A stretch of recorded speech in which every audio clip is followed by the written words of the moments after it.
Ililibing na kinabukasan ang aking pinsan. Kaya naman nagpasya kong makipaglamay ng gabing yun. At dahil huling gabi na yon ng lamay, kaya dumagsa ang maraming tao sa burol ni Mariel. Maganda si Mariel, 18 anyos, at siya ang pangatlong biktima ng isang serial killer na pinaniniwalaang isang aswang. Oo, isang aswang ang salarin dahil pagkatapos halayin ng biktima ay kakainin ang kanyang lamang loob. Kaya naman, takot na takot ang aking mga kabarangay, lalo na ang mga kababaihan dahil siguradong isa sa kanila ang sunod na magiging biktima. Nalibang ako sa paglalaro ng tong its dahil mahigit 2,000 piso na ang aking panalo. Hindi naman ako pwedeng umayaw kagad dahil baka pag-initan ako ng aking mga kalaro. Kaya naman, 1:30 na ng madaling araw ay naroon pa rin ako at nagsusugal. Tumunog ang aking cellphone. May natanggap akong mensahe mula sa aking kapatid na babae. Kasama ko sana siya sa lamay, pero nagpasya siyang magpaiwan dahil masama ang kanyang pakiramdam. Binasa ko ang mensahe. Sabi ron, umuwi na ako dahil natatakot daw siya dahil parang meron daw umaaligid sa bahay. Hindi na ako nag-reply at tinawagan ko na lang siya at sinabi kong pauwi na ako. Kumuha ako ng 500 piso sa mga pera kong nakalatag sa mesa at ibinigay ko sa isa kong pinsan ang aking hawak ng mga bara upang siya na lang ang magpatuloy ng aking laro. Medyo malayo rin ang bahay namin at wala na akong masasakyan tricycle. Aabutin din ako ng kalahating oras sa paglalakad. Pero binilisan ko ang aking paglalakad para makarating kagad ako sa amin. Makalipas ang 10 minuto ay tinawagan ko uli ang kapatid kong si Gemma. Pero unattended na ang kanyang cellphone. Kaya naman, kinabahan ako at halos tumakbo na ako sa aking pag-uwi. 10 minuto pa uli ang lumipas ay natanaw ko na ang aming bahay. Siguro mga 100 metro na lamang ang layo. At dahil nakabukas ang ilaw sa harapan ng bahay namin, ay nakita kong nakabukas ang pinto. Kaya naman, lalo akong kinabahan at mas binilisan ko pa ang aking pagtakbo. At bago ako pumasok, ay napansin kong sira ang doorknob ng pinto na indikasyong pinasok yun o pwersahan na binuksan. Kaya lalo akong kinabahan. Binuksan ko ang ilaw sa salas at dali-dali ako nagpunta sa silid ni Gemma. Nakaawang ang pinto at dahan-dahan ko yung itinulak at gano'n na lamang ang aking pagkabigla dahil kalunos-lunos ang aking nasaksihan. Nakahiga ang dugo ang katawan ng aking kapatid na walang saplot sa katawan. Wakwak ang kanyang liig at tiyan at duguan din ang pribadong parte ng kanyang katawan. Dali-dali akong nagpunta sa lababo dahil hindi ko mapigilan ang masuka. At pagkatapos ko magsuka, ay napaupo na lang ako sa saig at sumandal sa dingding. Nanghihina at nanginginig ang aking buong katawan at sari-saring emosyon ang aking nararamdaman. Saglit akong nagpahinga at pagkatapos ay muli kong sinilip ang katawan ng aking kapatid, pero hindi talaga ako makatagal sa aking nakikita. Lumabas ako ng bahay at nanlulumo. Gusto kong umiyak, gusto kong sumigaw. Nanggigigil ako sa galit. Kaya naman, naisumpa ko sa akin sarili. Gaganti ako. Papatayin ko ang salaring yun at hindi ako natatakot sa kanya. Kahit isa pa siyang halimaw. Ilang minuto pa ay may nakita akong naglalakad ng mabilis papalapit sa akin at nang malapit na siya ay aking nakilala. Si Itay pala, nasa lamay din siya ng pinsan ko at naalarma siya nang malaman niyang bigla akong umalis at umuwi. Ano ba nangyari? Nagmamadali ka raw umuwi. Kaya na ba sinundan na kita rito? Hindi ako makasagot. Hindi ko alam kung anong sasabihin ko kay tatay. Hoy, ano ba? Magsalita ka. May masama ba nangyari? Teka muna, nasaan ba si Gemma? Mga impit na hikbi ang aking naisagot hanggang tuluyan na akong mapaiyak. Dali-daling pumasok sa bahay si tatay at pinuntahan ang silid ng aking kapatid. Isang malakas na sigaw at palahaw ang aking narinig mula kay tatay. Isa lang ang ibig sabihin ng kagimbal-gimbal na pangyayaring yun. Si Gemma ang sunod na paglalamayan. Dahil si Gemma, siya ang ika-4 na biktima ng serial rapist na isang aswang. Mabilis na kumalat ang bali-balita, kaya minsan pa ay nabalot talaga ng takot at pangamba ang buong barangay at mas lalong naalarma si kapitan at ang mga tauhan sa barangay. Hindi pa man nalilibing si Mariel, ay may kasunod na kagad na biktima. Kumusta na, Temyong? Nasaan ang kapatid mo? Nasa puninarya pa po. Mamayang hapon pa po dadalhin sa bahay ang kanyang bangkay. Di bale, ngayon naman ang libing ni Mariel. Kaya sa inyo ko naman ipapadala ang tolda at pangaupuan. Maraming salamat po, Kapitan.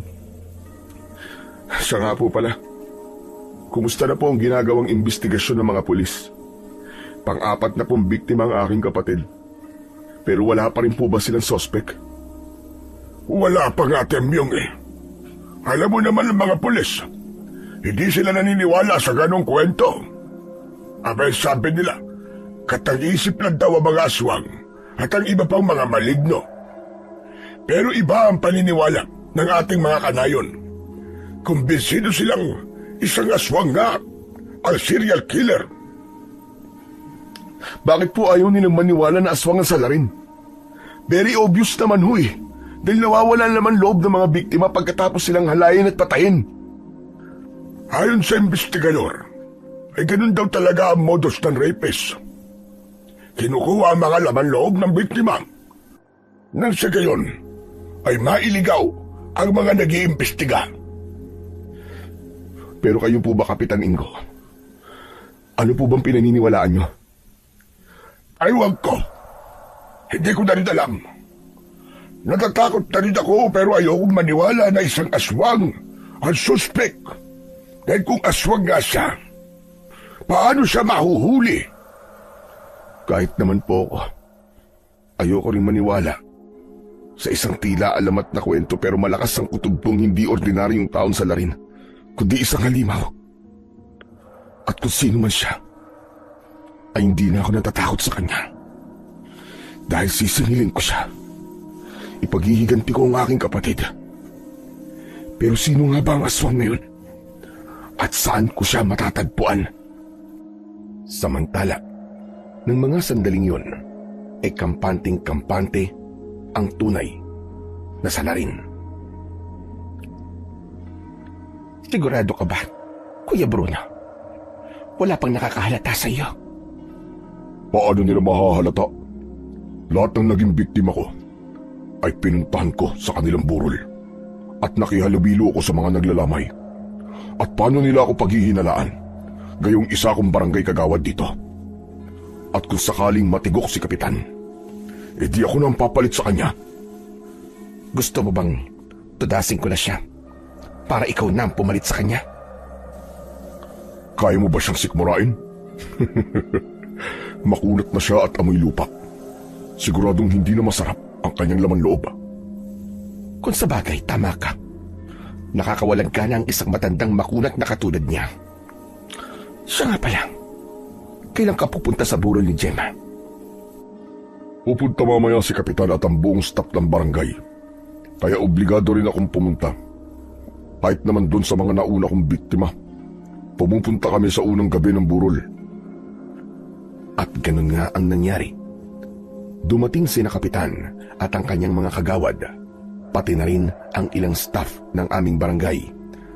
Kasama ni Kagawad Bruno, ang kanyang kapatid na si Lukring, na isang aswang. Nakikiramay kami sa inyo, Temyong, Mang Kulas. Huwag kayo mag-alala. Malalagpasan din nyo ito. Kaya nga naman po, Mang Kulas. Pagsubok lang po ito na dapat niyong pagdaanan. Maraming salamat sa inyong pagpunta, Kagawad Bruno. Pati na rin sa iyo, Lukring. Kumain po muna kayo. Marami pong pagkain sa kusina. Sige, salamat. Busog pa naman kami. Kinabukasan ay may ipinagtapat sa akin si tatay at hindi ako makapaniwala sa kanyang sinabi.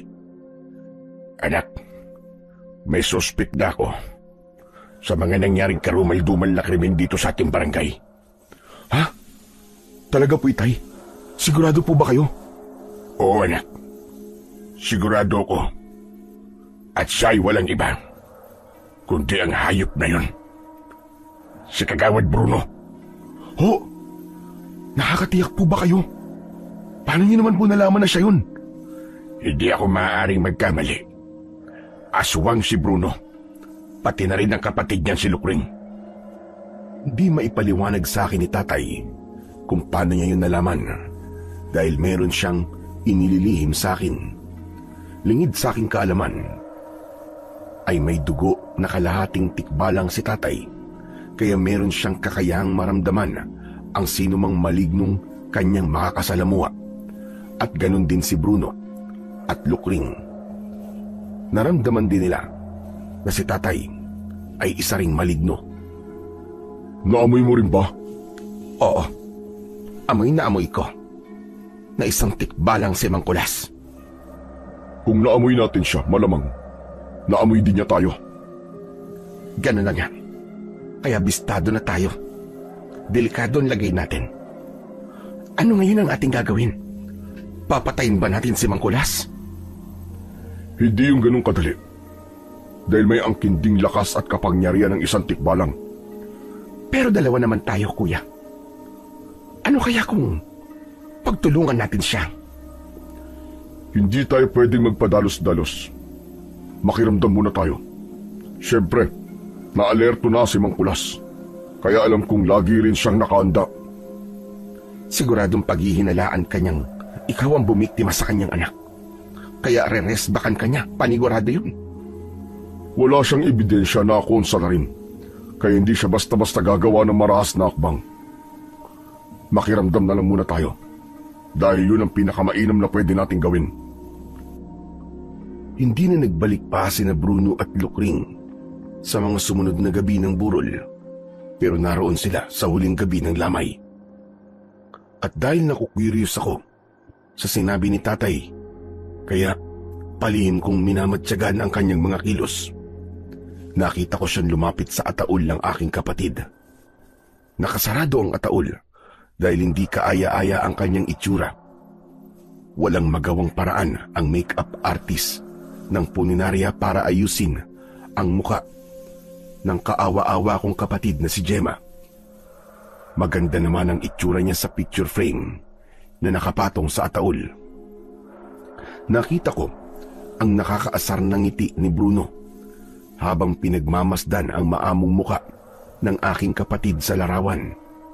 At malakas ang aking kutob. Positibong indikasyon yun na si Bruno nga ang salarin.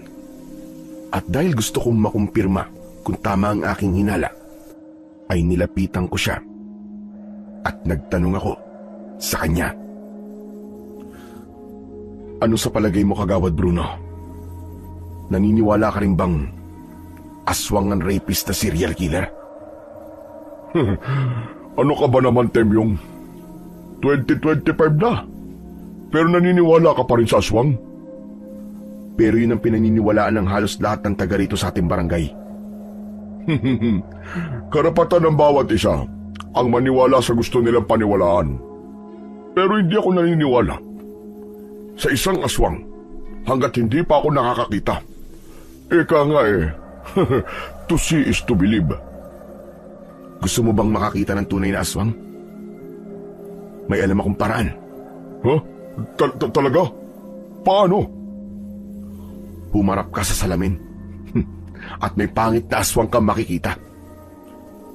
Kahit pabiro ang pagkakasabi kong yon, ay parang nabigla si Bruno sa kanyang narinig at tumingin siya sa akin na para bang binabasa ang aking isip.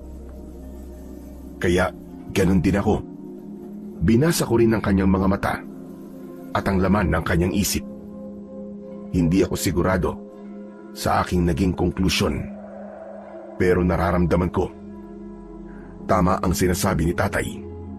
Aswang nga si Kagawad Bruno, pati na rin ang kanyang kapatid. Aba, teka lang. Hindi magandang biro yan, Temyong, ha? Hindi ka nakakatawa. Grabe ka naman, Kagawad. Napikon ka ba kagad? O baka naman, guilty ka? Teka. Ano ba talaga gusto mong palabasin? Pinagbibintangan mo ba ako, ha, Temyong? O, relax ka lang, Kagawad. Cool ka lang. Natatakot na tuloy ako eh. Kung makatingin ka kasi parang gusto mo akong lapain. Nagmumukha ka tuloy totoong aswang. Biglang tumalikod si Bruno dahil napikon siya sa akin. At sapat na yung indikasyon na tama nga ang sinabi ni tatay. Isa ngang aswang si Kagawad at siya ang salarin na gusto kong paghigantihan. Pero paano nga ba ako makakaganti? Paano ko yun gagawin? Pagkatapos ilibing ang aking kapatid, ay nag-usap kami ni tatay at nasabi ko na sa kanya ang ginawa kong pagmamatsyag kay Bruno, pati na rin ang aming naging diskusyon. Kung ganun, naniniwala ka na sa akin ngayon? Opo tay, tama po kayo. Si Kagawad Bruno nga po ang humalay at pumatay kina Mariel at Gemma. At kailangan natin ba'y pagiganti ang iyong kapatid at ang mga pinatay ng hayop na aswang ngayon? Pero tay, paano po natin lalabanan ng isang aswang? Bawang at asin lang ang karaniwang pangontra sa kanila, anak. Ano naman po magagawa ng bawang at asin? Sa lalaking aswang, ay depensa lang natin yun para hindi sila basta makalapit sa atin. Pero sa babaeng aswang, kung siya isang manananggal, pwede natin lagyan ng asin at bawang ang kanyang kalahating katawan. Ang ibig po ba ninyong sabihin aabangan ko pong mahati ang kanyang katawan? At kapag iniwan na niya ang kalahati niyang katawan, ay ilalagay ko rin sa ibabaw ang asin at ang bawang? Ganun ba? Ganun na nga. Hindi na makakabalik pa ang manananggal sa kanyang kalahating katawan at mamamatay siya pagsikat ng araw. Nagkaroon ako ng ideya sa sinabing yun ni tatay. Ang kapatid ni Bruno na si Lukring ay malamang na isang manananggal. Siya ang uunahin kong patayin dahil siya ang mas mahina sa kanilang dalawa. Pero paano ko naman yun gagawin? Aabangan ko ba siya gabi-gabi? At saan ako mag-aabang nang hindi niya namamalayan? Hindi kalayuan ang bahay nila sa amin. Kaya naman, makakapagmanman ako malapit sa lugar nila. Nagsuot ako ng black pants at black jacket. May suot din akong cap at sunglass upang nang sa ganun ay walang makakakilala sa akin. Nilibot ko ang buong kapaligiran ng kanilang bahay. Wala namang ganong tao sa paligid, kaya madali kong naisasagawa ang pagmamanman. Maagang umaalis ng bahay si Bruno para mag-report sa barangay. 8:00 pa lamang ng umaga ay lumalabas na siya sa kanilang bahay. Pero wala siyang regular na oras ng pag-uwi. Minsan 5:00 ay nasa bahay na siya. Minsan naman ay gabi na. Halos 1 linggo ko rin yung ginawa para alam ko ang kanyang daily routine. Samantalang ang kanyang kapatid na si Lukring ay lumalabas lang para merong bilhin. Nangangahulugan lamang yon na wala siyang ibang pinagkakaabalahan. Nasa bahay lang siya. Ginawa mo yun, anak? Aba, ang tiyaga mo naman. Para alam ko po ang ginagawa nila araw-araw, tay. Pero nakapasok ka na ba sa loob ng bahay nila? Kahit man lang sa kanilang bakuran. Paano ko naman po gagawin yun? Magagawa ko po ba lumapit sa kanila nang hindi nila namamalayan? Sa gabi mo gawin ang iyong pagmamatsyag. Mas mahirap po yan, tay, dahil mas malakas ang kanilang pangamoy at pakiramdam sa gabi. Merong paraan. Makinig ka sa akin at ikikwento ko sa'yo. Sinabi ni tatay ang dapat kong gawin at ayokong mag-aksaya ng panahon. Kinabukasan din ay nagtadtad ako ng maraming bawang. Tinadtad ko yun ng pinong-pino. Kumuha ako ng maliit na garapon at nilagyan ko ng langis at ibinabad ko ron ang tinadtad kong bawang. Kinagabihan ay ipinunas ko ang langis sa aking buong katawan. Yun ang ginawa kong lotion. Ayon kay tatay, ay hindi na ako maaamoy ng aswang at sa halip ay iiwas pa nga siya kapag nalanghap niya ang amoy ng langis na ibinabad sa bawang. Nagsuot ako ng t-shirt na itim at short na itim at pumunta sa likod ng bahay ni Nakagawad Bruno. Alam ko na ang pasikot-sikot sa paligid dahil sa ginawa kong pagmamanman, kaya sigurado ko na nasa likod na ako ng bahay ni Nakagawad Bruno.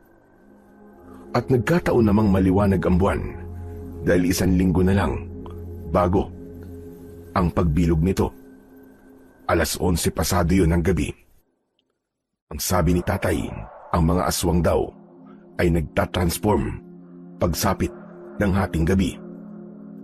Lumapit pa ako ng konti hanggang sa makita ko ang pintuan sa likod ng bahay. Pumuesto ko sa tabi ng malalagong halaman kaya hindi nila ako makikita kung sakaling lumabas sila roon. Hanggang sa sumapit nga ang hating gabi, ilang sandali pa ay may nakita akong lumabas sa pinto. Isang malaking asong itim, kaya malamang ay si Bruno na yon.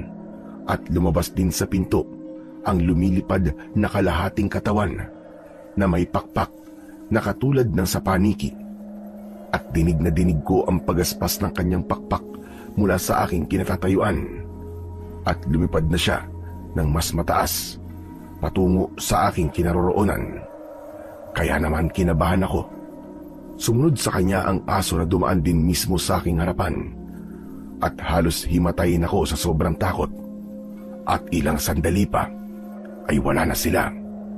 Hindi ko alam kung saan sila pupunta. Pero may isang bagay akong natitiyak. Sa gabing yun ay meron na naman magiging biktima.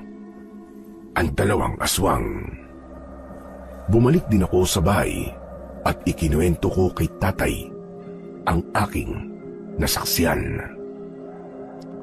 Tay, kumpirmado, aswang nga po si Kagawad Bruno at manananggal naman po ang kanyang kapatid na si Lukring. Siguradong may magiging biktima na naman sila. Kaya abangan natin ang balita mamayang umaga. Sa palagay po ba ninyo ay sa isang lugar lang sila pupunta? O naghihiwalay pa sila? Yung mga namatay na babaeng biktima ni Bruno, wala siyang ibang kasama ron. At kung may kasabay man naging biktima, ay nangyari yun sa magkaibang lugar. Nangangahulugan lang na hindi iisang lugar ang kanilang pinupuntahan. Pero tay, taga rito po lahat sa barangay natin ang naging biktima nila Bruno. Sa totoo lang, ang mga aswang ay hindi naman talaga umaatake sa mismong lugar nila. At sa halip ay dumadayo pa sila sa iba't ibang lugar. Pero sa kaso ni Bruno, ay hindi talaga ang pagkagutom niya sa laman loob ang dahilan kung bakit siya nang bibiktima. Kundi ang pagiging hayok niya sa mga babaeng kanyang natitipuhan. Kung ganun, ang manghalay ang pangunahing motibo po ni Bruno. Demonyo siya. Napakamanyakis pala ng tarantadong yun. Sa totoo lang po, Tay, sa tuwing nai-imagine ko ang kulanos-lunos na itsura ni Gemma, ay nanggagalaiti talaga ako sa galit sa Brunong yun. Kailangan magwakas na ang kanyang kawalang yan. Gaya ng inaasahan, ay isang kagimbal-gimbal na balita ang kumalat sa aming barangay. At sa pagkakataong ito, ay dalawa ang naging biktima. Isang buntis na babae at ang dalaga niyang kapatid. Pero hindi sila taga roon sa amin, kundi sa karatig naming barangay. Kaya malamang ay sina Bruno at Lukring ang mga salarin. Normal lang na maging biktima ang isang buntis dahil yun talaga ang paboritong biktimahin ng mga aswang. At si Lukring ang bumiktima sa kanya. At ang kapatid naman niyang dalaga ay katulad rin ng mga naunang biktima ng serial killer at rapist na aswang na si Bruno. Grabe, ang sarap talaga ng sanggol. Hindi ko alam kung kailan ako huling nakatikim nun. Oo nga eh. Sinolo mo ba naman eh? Hindi ka nagtira na kahit konti para sa akin. Eh paano? Busy ka kasi sa pangahalay, kaya hindi na kita inistorbo. At pagkatapos, ay kinain mo rin ang laman loob ng naging biktima mo. Kung tutusin nga eh, naiinggit pa ako sa'yo. Ano? At bakit ka naman maiinggit? Siyempre, dobleng sarap ang naranasan mo. Hindi lang yung sarap sa pagkain ng laman loob ng iyong biktima, kundi yung sarap na nararamdaman mo sa ginagawa mong pangahalay. Kung sa bagay, meron kang dahilan para mainggit sa akin. Kaya tatanungin kita, gusto mo bang meron ding humalay sa'yo? Ay nako, sana nga. Wish ko lang. Kung magagawa ko nga rin sana ang ginagawa mo.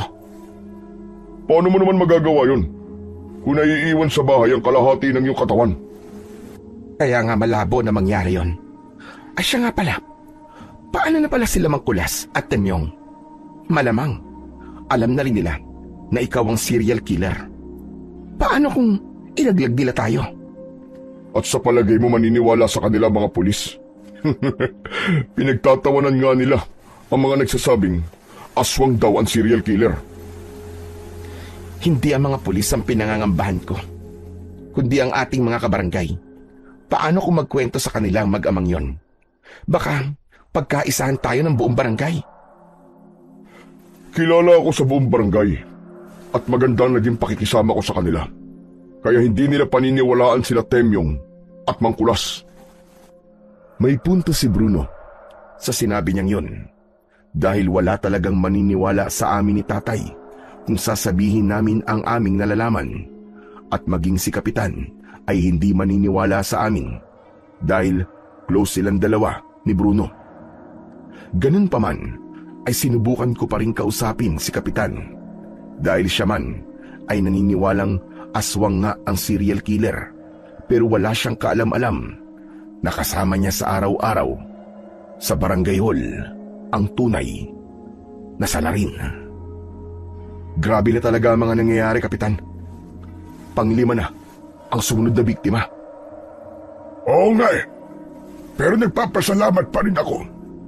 Dahil sa pagkakataong ito, ay hindi na taga rito sa atin ang huling biktima. Pero, wala pa ba talaga kayong ideya kung sino po ang salarin, Kapitan? Kung ang mga pulis nga ay walang alam, ako pa kaya? Pero sa palagay niyo po, ay taga rito kaya sa barangay natin ang serial killer? Matagal na ako rito sa barangay natin. At halos lahat ng taga rito ay kilala ko. At kung may paghihinalaan man ako, ay yung mga drug addict na kakilala ko. Pero lahat sila ay nakausap na ng mga investigador. At wala ni isa sa kanilang naging suspect. Kaya imposibleng taga rito ang serial killer na rapist. E paano po, Kapitan? Kung hindi ordinaryong taong tunay na salarin, kundi isang aswang na pinaniniwalaan ng mga karamihan sa ating barangay. Naisip ko na rin yan, pero hindi ko alam kung dapat ko nga ba yung paniwalaan. Hindi talaga uubra na magsumbong ako kay Kapitan. At isa pa, kahit naman mapaniwala ko siya, ano namang gagawin niya? Kaya ba niyang kumbinsin ng kanyang nasasakupan? Kung sa bagay, marami namang naniniwalang aswang nga ang salarin at serial killer. Pero maniniwala rin ba silang yun ay walang iba, kundi ang numero 1 kagawad ng aming barangay? Kaya naman malabo yun. Kaya wala kaming ibang maaasahan ni tatay, kundi ang aming mga sarili. Hindi talaga natin makukuha ang suporta ni Kapitan. Dahil kapanalig siya ni Kagawad Bruno. Pati na rin ang iba pang nagtatrabaho sa barangay. Ano pong gagawin natin, tay? Maging sina Kagawad Bruno ay naghihinala na sa atin. Kaya paano? Kung bigla nila tayo salahayin? Hindi nila yung basta-basta magagawa. Magdadalawang isip sila. Pero tayo, ang hindi dapat magdalawang isip. Kaya bumalik ka sa bahay nila sa kabilugan ng buwan. Siguradong magpapalit sila ng anyo sa gabing yon. Lalagyan ko po ba ng bawang at asin ang kalahating katawan ni Lukring? Mas maganda kung dadamihan mo ang tinagtad na bawang na ibinababad sa langis. At ilalagay mo rin sa langis ang isang dakot ng asin. Kailangan mo ng mas malaking garapon, anak.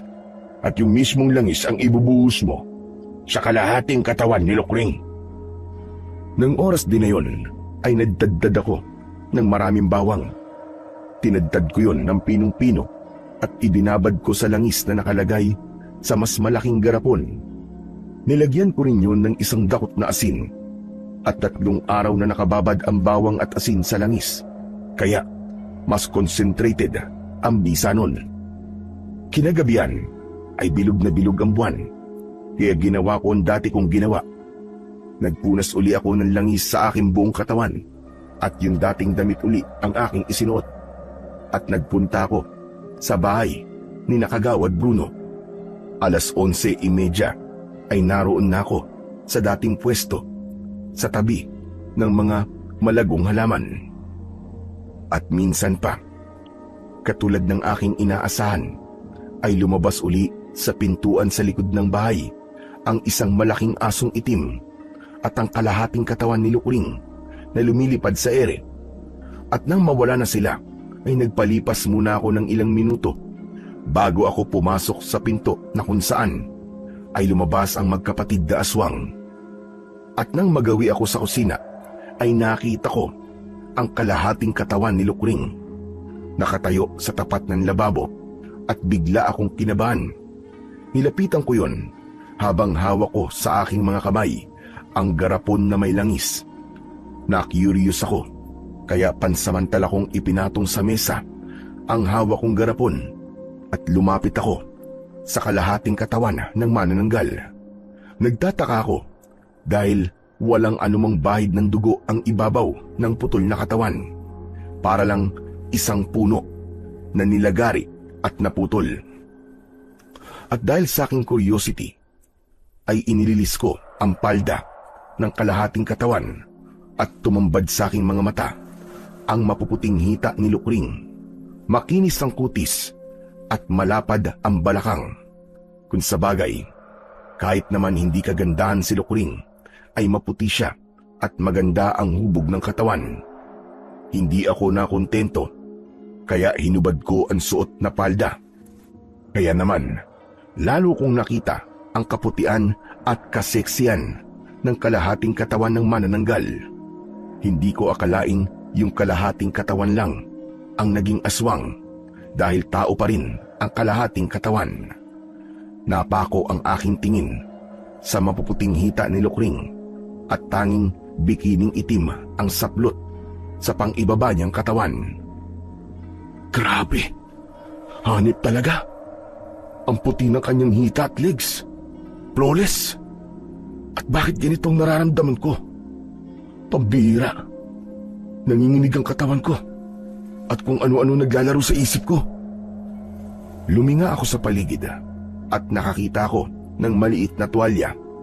Kinuha ko yun at pinunas ko ang nakapahid na langis sa aking kamay at braso. Pati mukha ko ay meron ding langis, kaya pinunasan ko din yun. May sabon sa lababo, kaya naghilamos ako at naghugas ng kamay at braso. At pagkatapos ay muli kong tinitigan ang mapuputing hita ni Lukring at saglit ko yung hinimas. Anak ng tokwa, oo. Hindi lang flawless ang kanyang kutis, kundi malambot pa at makinis. Hindi ko na kaya to, kaya pasensya ka na, Lukring. Sa'yo na lang ako gaganti sa ginawa ng kuya mo sa kapatid ko. Hindi ko na napigilan ang aking sarili, kaya tuluyan na akong nagpatianod sa tawag ng tukso. Ibinaba ko ang bikining itim niya at napabuntong hininga na lang ako nang tumambad sa akin ang kanyang hiyas. At habang tumutulo ang malamig na pawis sa aking katawan, ay tumulo rin ang aking laway.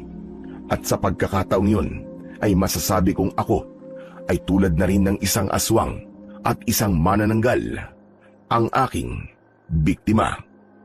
Samantala, ng mga sandaling yon ay nasa ibabaw ng bubong ang magkapatid na aswang. Isa na namang buntis ang kanilang bibiktimahin. Naaamoy ko na ang sanggol. Grabe, ang bango. Takam na ako. Oo nga, ang bango. Nakakatakam na talaga.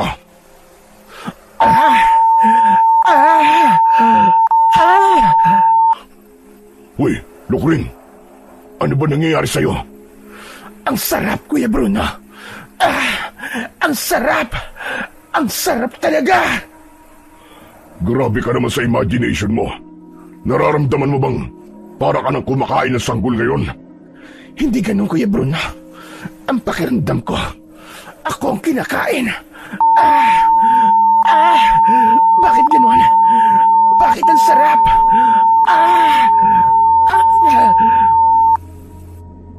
Teka nga, hindi kita maintindihan eh. Ano ba talaga nangyayari sa'yo? Ewan ko, Kuya. Hindi ko alam. Parang mababaliw ako sa sarap. Hindi ko talaga lubos maisip na magagawa ko yun. Kung sa bagay, 3 taon na akong tigang dahil taon na rin ang nakalipas pagkatapos kong makipag-break sa aking girlfriend. Kaya hayon, sisid marino ang ginawa ko sa kalahating katawan ni Lukring at nagkataong may bigote pa ako. At doon ko napagtanto na nararamdaman pala niya ang ginagawa ko. Kaya naman biglang gumalaw at pumulupot sa aking likod ang isa niyang paa at binti. Samantalang ang isa pa niyang paa ay itinulak pakabig ang aking ulo at lalo niyang isinubsob sa kanyang hiyas. At dahil sa kanyang reaksyon ay natakot ako at gusto kong kumalas, pero lalong humigpit ang pulupot ng kanyang mga paa sa aking katawan na halos magpambuno na kami. Pero pinilit ko talagang makawala hanggang sa ako ay makahugalpos at dali-dali akong umalis. Nakarating ako sa bahay na dala pa rin ang garapon ng langis. Hindi ko na isa katuparan ng aking plano. Kaya ganun na lang ang pagkadismaya ni tatay. Anak ka ng waiting team yung naroon ka na eh. Bakit hindi mo ibinuhos yung dala mong langis sa kalahating katawan ni Lukring? Pasensya na, tay. Nagambala kasi ang utak ko eh. Anong ibig mo ba sabihin? Tay, kasi na-curious kasi ako. Kaya tinignan ko kung anong itsura ng kalahating katawan ni Lukring. Tinanggal ko at inubad ang kanyang palda. Walang hiya ka. Binusuhan mo pa ang manananggal na yun. Hindi ka man lang ba nandire? At bakit naman po ako mandidiri, tay? Ang puti nga po ng legs niya, flawless talaga. Pambiba Max po ang dating. Tapos ang kinis pa po. Tapos ang lambot ng kanyang kutis. Naku po, nalinti ka na Santissima Kulasang Pinong-Pino. Ano bang katarantaduan ang pumasok sa kukote mo, ha? Ay naku, tay. Sinabi niyo pa. Kaya hindi ko nga po napigilan ang sarili ko eh. Bakit? Ano bang ginawa mo? Ipinigtapat ko kay tatay ang aking ginawa at halos matulala siya habang ikinikwento ko ang mga pangyayari.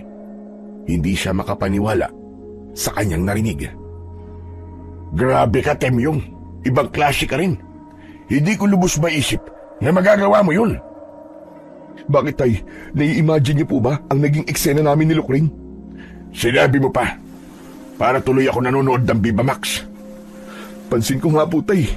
Ayan oh, biglang may bumukol po sa harapan ninyo. Anak ka ng Teteng, napansin mo pa yun? Bitin pa nga ako sa storya mo eh. Tama po kayo, bitin talaga. Dahil hindi ko po na isa katuparan ang gusto kong gawin. Ewan ko lang kung magkakaroon pa ako ng isa pang pagkakataon, tay. Damuho ka talagang bata ka, oo. Huwag mong sabihin, naghahangad ka pang masundan ang pangyayaring yun. Siyempre naman po, bitin ang part 1 eh, kaya dapat may part 2. Gaya nga po na nasabi nyo, tay, para lang po kayo nanonood ng Viva Max, pero bitin ang istorya. Sana nga pang Viva Max. Pero paano kung pang shake, rattle and roll ang sumunod na eksena? Siyempre, malalaman nila Bruno at Lukring ang ginawa mong kapangasan, kaya malamang na pag-iinitan kanila. Wala naman po silang ebidensya na ako ngayon. Oo nga, pero ikaw pa rin ang pangunahing sospek. Kaya mag-iingat ka, Temyong. Bakit tay, pwede rin po kayo maging sospek kaya mag-iingat din po kayo. Samantala, sa pagbabalik ng magkapatid na aswang sa kanilang bahay, ay gano'n na lang ang galit at panggigigil ni Bruno. Napakawalang hiya niya! Papatayin ko siya!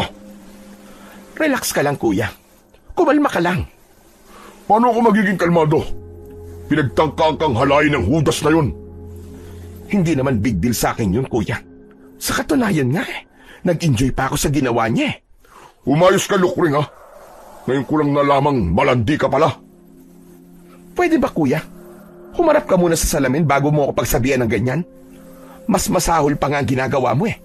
5 na ang babaeng hinalay mo. At hindi naman pa pwedeng ikaw lang ang may karapatang lumigaya at masarapan.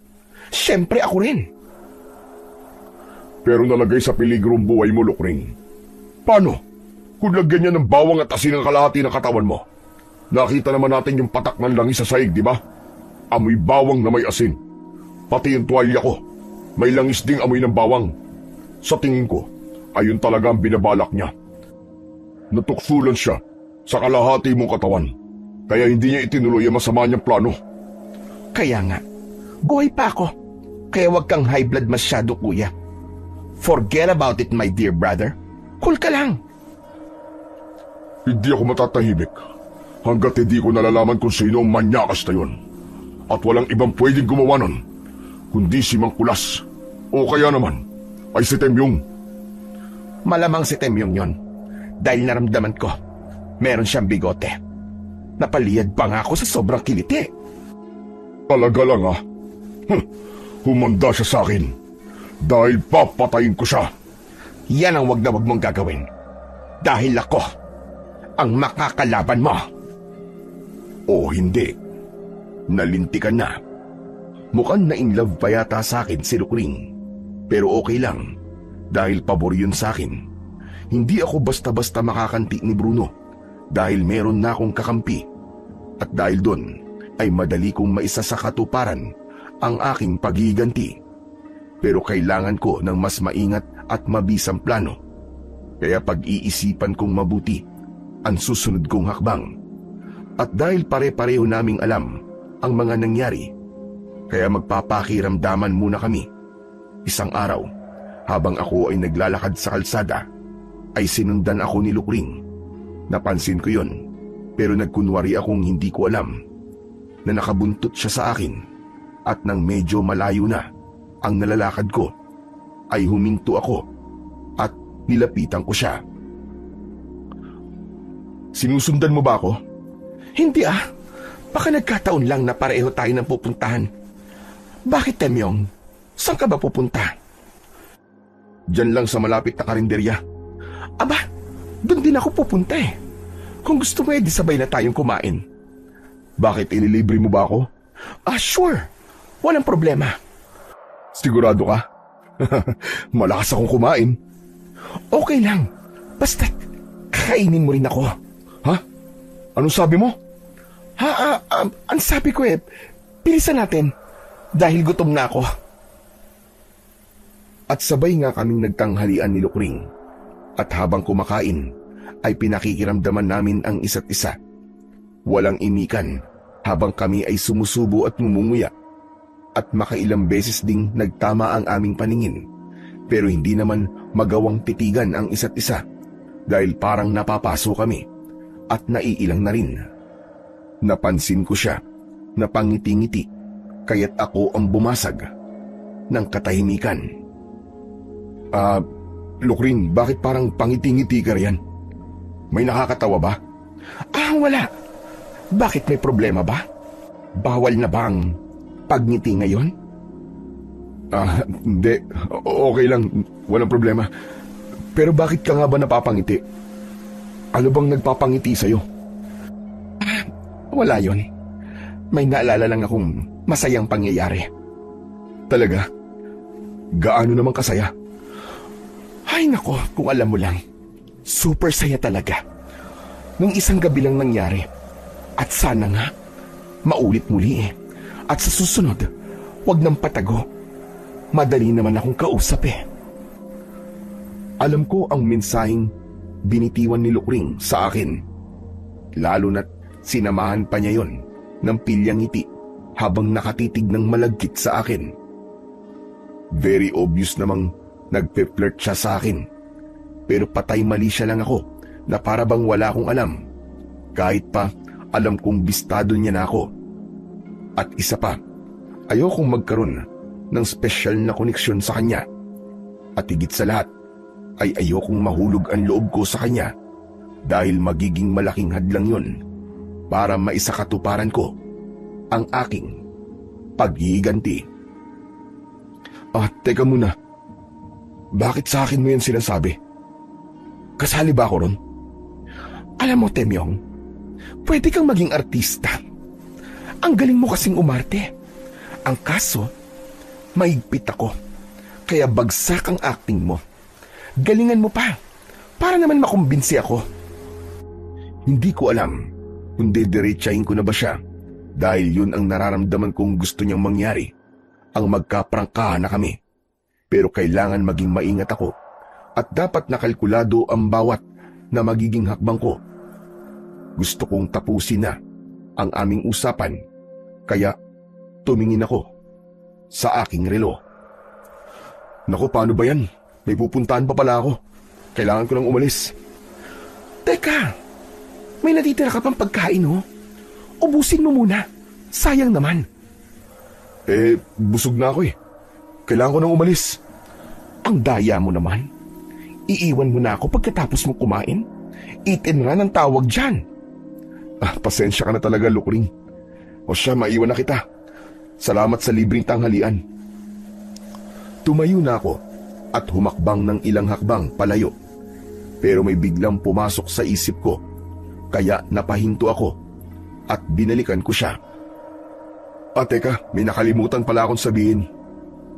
Kung gusto mong maulit muli, mas maganda pa rin yung patago para merong thrill. Kahit puro pasaring ang naging pag-uusap namin ni Lukring, ay nagkakaintindihan na kami sa mga mensaheng nais naming iparating sa isa't isa.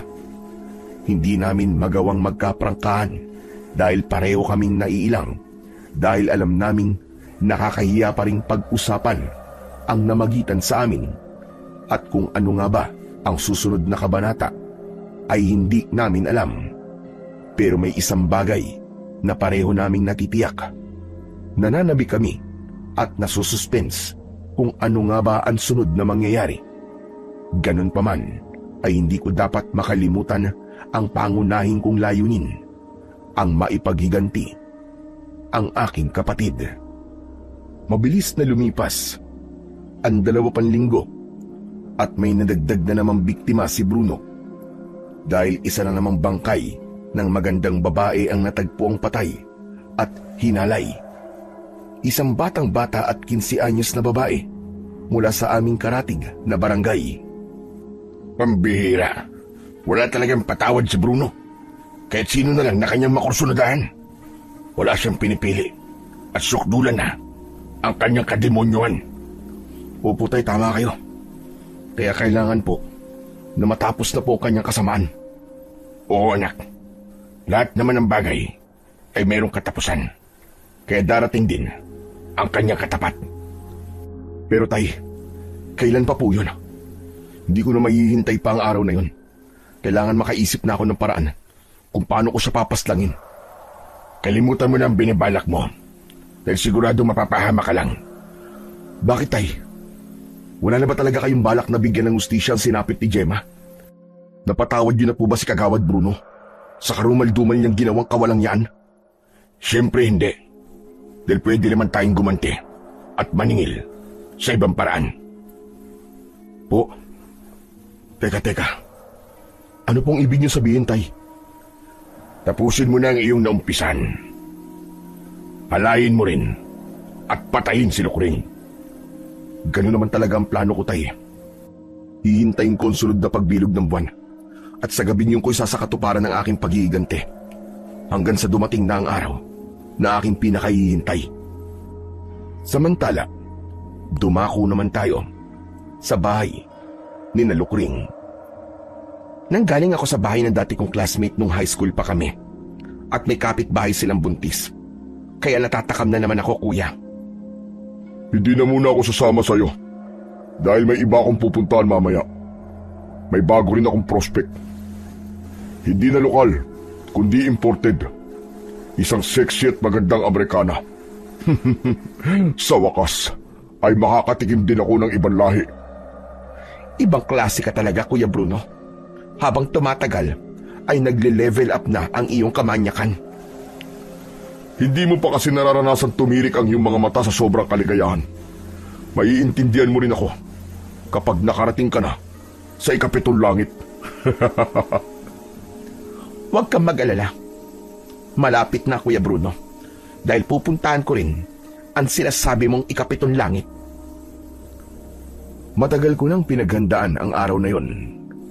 Mahigit 1 linggong nakababad sa isang garapong langis ang tinadtad na bawang. At syempre, may kasama ring asin. Hindi ko lang uulitin ang dati kong ginawa, kundi mas higit pa ron ang aking gagawin. Pangalawang pagkakataon na ito, Temyong. Kaya sana naman ay hindi ka na muling mabigo. Hindi na po, tay. Hindi na mangyayari yon. Dahil ang gabing ito ay ang araw ng paniningil. Magbabayad si Bruno sa kanyang utang sa atin at ang kawawang Lukring dahil siyang magiging pambayad ng kanyang kapatid. Siguraduhin mo lang, anak, na hindi ka sasablay. Hindi po, tay. Dahil siguradong sureball ang aking gagawin. Minsan pa ay pumunta ako sa bahay ni Bruno at dala ko uli ang isang garapong langis. Hinintay kong muling makaalis ang magkapatid na aswang at pagkapasok ko sa pinto ay ipinatong kong muli sa mesa ang garapon ng langis. Hinanap ko ang kalahating katawan ni Lukring pero hindi ko natagpuan sa kusina sa dati niyang tinayuan. Pumasok ako sa salas pero wala rin doon ang aking hinahanap. May 2 palapag ang bahay kaya umakyat ako sa hagdan. May 2 kwarto at tinangka kong pumasok sa unang silid. Nakalak ang pinto, kaya yung pinto sa pangalawang silid ang tinangka kong buksan at nabuksan ko naman.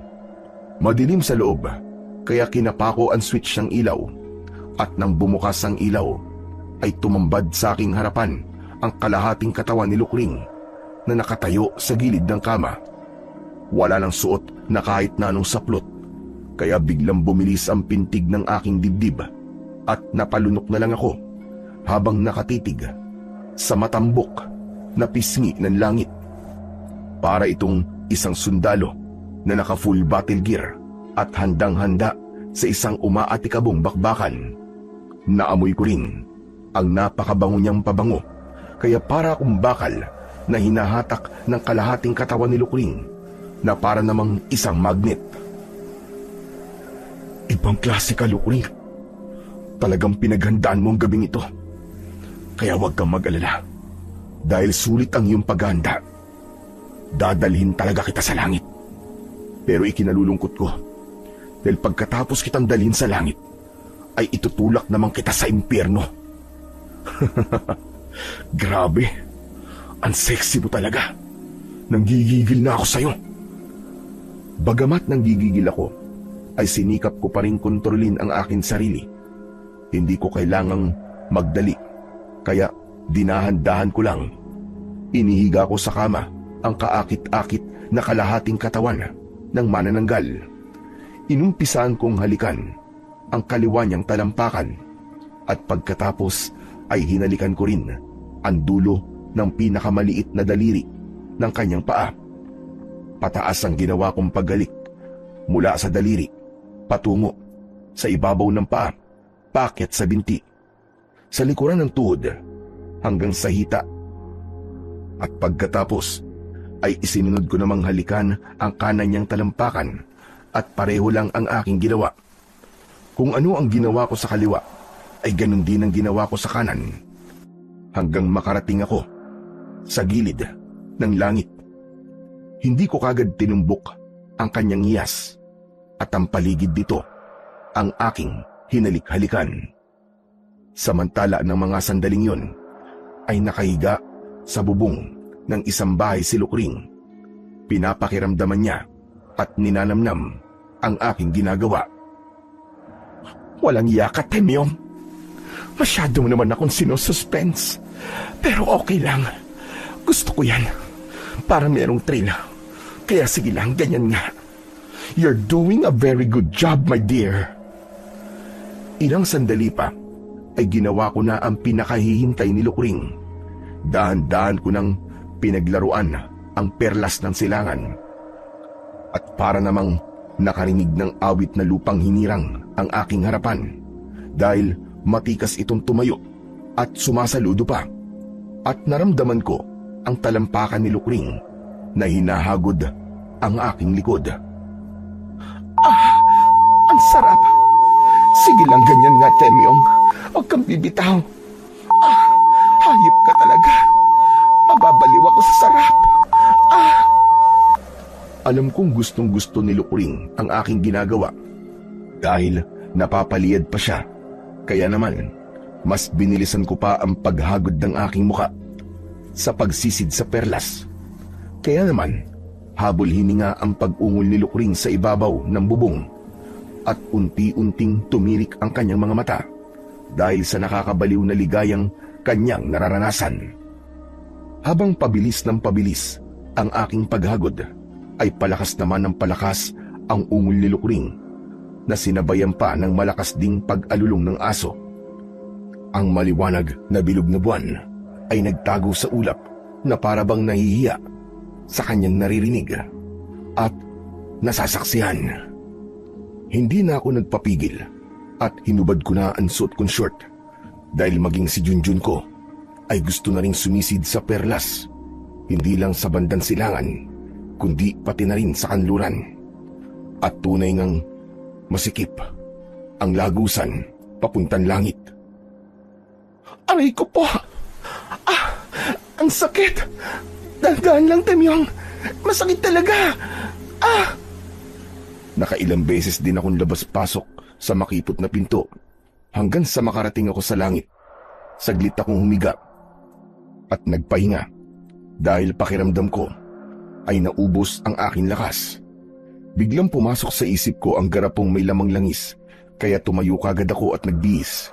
Dali-dali akong bumaba upang kunin yun at ibuhos sa kalahating katawan ni Lukring. Hawak ko na ang garapon at lumakad ako papuntang hagdan, pero napatigil ako pagkarating ko ng hagdan. Teka muna, tama ba talaga itong gagawin ko? Kapag tinapos ko si Lukring, ay siguradong tapos na rin ang kaligayahan ko. At bakit siyang sisingilin ko? Gayong si Bruno naman talaga ang may utang sa akin. Nagdadalawang isip ako dahil nalilito ko at hindi ko na alam ang gagawin ko. May dalawang puwersang humahatak sa akin at may dalawang tinig akong naririnig. Ang isang tinig ay nagsasabing, "Ano pang hinihintay mo, Temyong? Gawin mo na ang dapat mong gawin. Bilisan mo, bago pa maging huli ang lahat." At ang kataliwas na tinig naman ay nagsasabing, "Huwag, Temyong. Wala ka bang konsensya? Pagkatapos mong magpakasasa at magpakaligaya, sa piling ni Lukring ay yan pa ang igaganti mo sa kanya. Kaya naman, minsan pa ay umuwi akong bigo dahil hindi ko na isakatuparan ang aking misyon. Ano ka ba naman, Temyong? 2 pagkakataon na ang iyong pinapalampas. Pasensya na po, Tay. Nakonsensya po kasi ako eh. Naawa po ako bigla kay Lukring. Walang konsensya at awa si Bruno. Kaya dapat ganun ka rin. Pasensya na po talaga. Dahil hindi ko po pala kayang gawin. Kung hindi mo kayang gawin, hindi ako ang gagawa. Parang awa niyo na po, Tay. Wag po. Ano ba nangyayari sa'yo? Bakit ka ba nagkakaganyan? Huwag mong sabihin na in love ka na sa halimaw na yon. Hindi naman po sa ganun, Tay. Nagawa ko naman po yung kalahati ng aking misyon eh. Tama na po siguro yun. Ano bang ibig mong sabihin, ha? Ipinagtapat ko na kay tatay ang buong pangyayari at inaasahan kong mauunawaan niya ako. Anak ka ng teteng, oo. Kaya naman pala eh. Marupok ka rin pala. At malamang nag-enjoy ka. Kaya gusto mong ulit-ulitin. Hindi ko po alam, Tay. Basta, bahala na po. Delikado yan, Temyong. Paano kung malaman ni Bruno? Siguradong re-resbakan ka niya. Huwag po kayo mag-alala, Tay. Dahil kakampi na po natin si Lukring. Paano mo naman nasabi yun? Basta, Tay, sigurado ako ron. Hindi natin kaaway si Lukring. At hindi niya hayaang saktan tayo ni Bruno. Nakakahiyamang aminin. Pero tama si tatay. Nag-enjoy talaga ako kay Lukring at hindi ko inaasahang ako ang nakauna sa kanya. Isa yung maganda at masayang karanasang hindi ko na siguro makakalimutan. At marahil ay ganun din siya. Pero hindi ko pa alam kung ganun talaga ang kanyang saloobin. Samantala ng gabi ring yun, ay may bago na namang nabiktima si Bruno. Yun ang ika-7 niyang biktima. Ang lupit mo talaga, kuya. May bago ka na namang biktima. At imported pa, ha? Napakamalas naman ang Amerikanang yun. Minsan lang nagawin ng Pilipinas. Nadali mo pa. Sinabi ko sa'yo kahapon, di ba? Kaya huwag ka na magtaka. Basta lahat ng nagugustuhan ko, nakukuha ko. Ikaw naman, nabiktima mo rin ba? Yung sinasabi mong buntis. Hindi eh. Ang daming kasama sa bahay. Hindi ako makadiskarte ng maayos. Bakit? Ano ba nangyari sa'yo? Ano ba yan? Bakit pa ika-ika ka maglakad? Para kang lalaking bagong tuli, ah. Kuwan kasi, kuya. Masakit eh. Ano ba masakit sa'yo? Kuwan, yung aking ano... Ano nga yun? Bakit hindi mo masabi sa akin? May kulani kasi ako sa singit, kuya. Namamaga at sobrang sakit. Kaya nahihirapan ako maglakad. Anong kulani? Kahapon lang ay okay ka pa, tapos ngayon may kulani ka na. Paano nangyari yun? Pwede bang wag ka na magtanong, kuya? Bakit ba hindi mo ako masagot ng diretso? May itinatago ka ba sa akin, ha, Lukring? Ano namang itatago ko sa'yo, kuya? Halatang halata kasi sa mga kinikilos mo. Hindi ka kagad makasagot sa tanong ko. At nabubulol ka pa. Kung mag-iimbento ka ng kasinungalingan, tiyakin mo munang kapani-paniwala. Bakit, kuya? Kaya mo bang patunayang nagsisinungaling nga ako sa'yo? Oo naman. Sige nga, ipakita mo nga sa akin yung kulani. Hay nako, ewan ko sa'yo, kuya. Kung ayaw mo maniwala, edi wag. Ang namagitan sa amin ni Lukring ay may malaking pagbabago sa balak kong paghiganti. Hindi ko na kasi alam kung magagawa ko pa nga ba ang planong na pagkasunduan namin ni tatay. Pero si tatay desidido siya. At dahil wala na siyang tiwala sa akin, ay nagplano siyang mag-isa. Mukhang nahulog ng loob ni Temyong kay Lukring. Kaya hindi ko na siya pwedeng asahan. Ako na lang ang gagawa ng hindi kayang gawin ng aking anak. Kaya hihintayin ko ang susunod na kabilugan ng buwan. Hindi ko alam kung may alam na si Bruno sa namagitan sa amin ni Lukring, kaya minsan pa ay minanmanan ko ang mga kilos niya katulad ng nauna kong ginawang surveillance. Hindi lang siya ang minanmanan ko, kundi pati na rin si Lukring. Wala naman akong nakitang pagbabago sa pang-araw-araw na ginagawa ni Bruno. Halos katulad pa rin yun ng dati. Pero may kakaiba akong napansin kay Lukring. Halos ay lumalabas siya ng bahay na para bang meron siyang inaabangan. At minsan nga ay nakita ko siyang nagawi malapit sa bahay namin at pasulyap-sulyap pa sa bahay namin. Marahil ay ako ang hinahanap niya at nagbabaka sakaling muli kaming magkikita. Kung sa bagay ako man, ay naku-curious na rin. Ano ba magiging reaksyon namin sa muli naming pagkikita? Maiilang na ba kami sa isa't isa? Magkakahiyaan na ba kami? O magiging kampante na kami sa isa't isa? Malalaman ko lang ang sagot sa mga tanong na yun kung magkikita nga kami. Isang araw, habang aking minamanmanan si Lukring, ay palihim ko siyang sinundan. Nakamaong pants siya at meron ding jacket na maong. May suot siyang sombrero at salamin. Kaya naman nahulaan ko ang kanyang gagawin. Magmamanman din siya katulad ng ginagawa kong pagmamanman. At tama nga ang hula ko kung saan siya pupunta. Palingalinga siya at dahan-dahang pumunta sa tapat ng bahay namin. Nakatayo siya sa tapat ng aming gate at sumilip sa aming bakuran. Wala siyang kalam-alam na nasa bandang likuran lang ako at ilang metro lang ang layo sa kanya. Nakatago ko sa likod ng isang poste kaya hindi niya ako nakikita. Dahan-dahan akong lumapit sa kanya. Nang hindi niya namamalayan, nakadungaw pa rin siya sa aming gate at palingalinga sa loob na para bang meron siyang hinahanap hanggang makalapit ako sa bandang likuran niya. "Sinong hinahanap mo?" Nagulat siya at napalingon sa kanyang likuran. Temyong, ikaw pala. "Naligaw ka yata. Ano ba sadya mo?" Wala. Napadaan lang ako. Sige. Aalis na ako. "Teka, sandali lang. Mag-usap muna tayo. Halika, pumasok tayo sa loob." Nakakahiya naman sa tatay mo. "Wala si tatay. Pinuntahan niya ang isa niyang kumparing may birthday kaya malamang gabi na ang dating nun." Binuksan ko ang gate at ako ang naunang pumasok. Pero hindi siya umalis sa kanyang kinatatayuan at nagkatinginan kami. Saglit na nag-usap ang aming mga mata. "Huli ka na, pumasok tayo sa loob. Huwag ka na mahiya." Naramdaman kong nag-aalangan siyang pumasok pero nakumbinsi ko pa rin siya.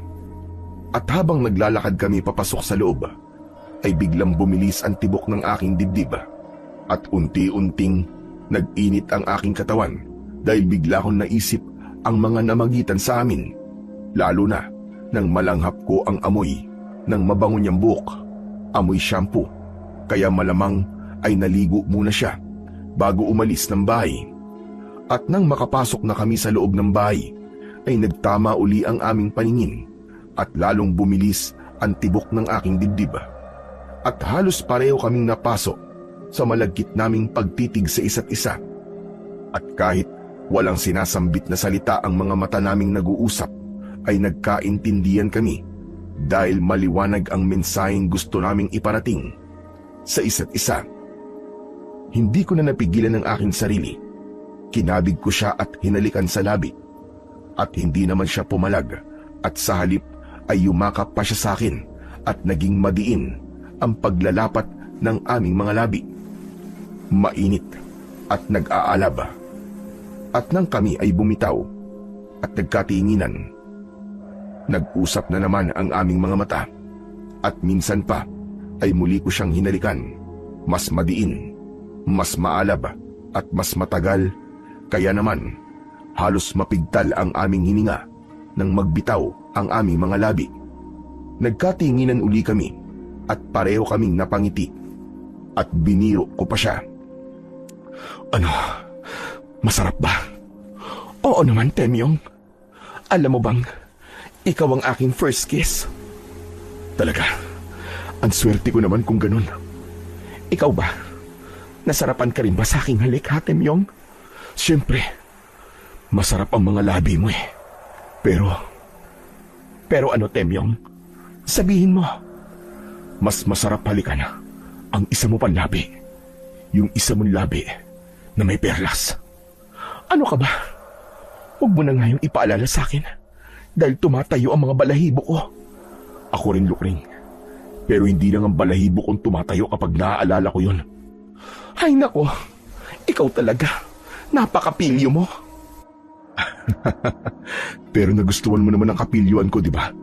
Kaya ka nga nagpunta rito eh. Dahil namimiss mo yun. Oo na. Aaminin ko, Temyong. Maiiya pa ba ako pagkatapos ng mga nangyari sa atin? Siya nga pala. May pagkain ba rito? Nagugutom na ako eh. Hindi pa ako nagtatanghalian. Oo, marami pang pagkain sa rep. Kumain muna tayo at pagkatapos, ikaw naman ang kakainin ko. Hindi ko talaga sukat akalain ang malaking pagbabago sa takbo ng mga pangyayari. Dahil ang babaeng gusto kong halayin at patayin dati ay pinapantasya ko na ngayon at pinananabikan na. May kanin sa ref, kaya ininit ko yun, pati na rin ang sinigang na baboy, at yun ang aming tinanghalian. At habang kami ay kumakain, nagkwentuhan kami. May alam ka na ba tungkol sa tatay mo? Ano? May alam na ano? Hindi mo pa pala alam. Kaya nga sabihin mo na, ano ba yun?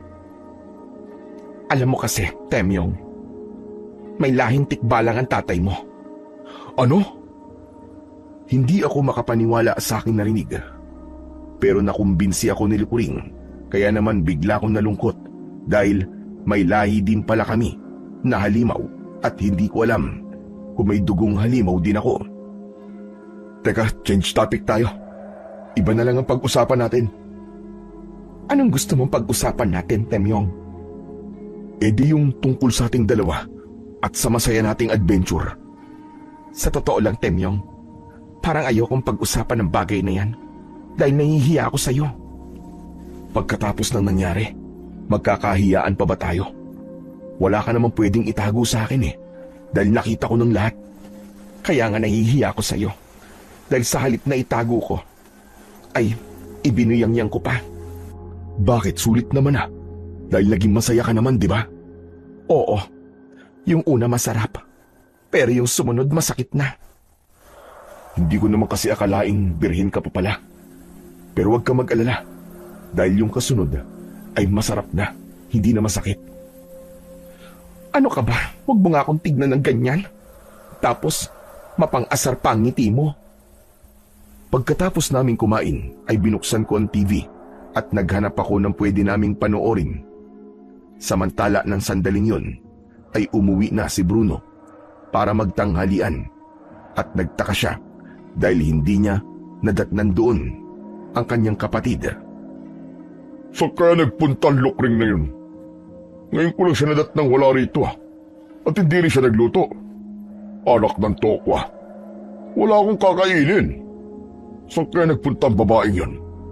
Di bale, tatawagan ko na lang siya. Nagring ang cellphone ni Lukring dahil hinahanap na siya ni Kagawad Bruno. Pero hindi niya yun sinagot at para hindi uli siya matawagan ay in-off na lang niya ang kanyang cellphone at nagpatuloy kami sa panonood ng Korean love story. Hanggang makita namin ang isang eksena na kung saan ay naghalikan ang bidang lalaki at ang bidang babae at sa kanilang paghahalikan ay nakarating din sila sa kama at pagkatapos ay dun na naganap ang isang umaatikabong bakbakan.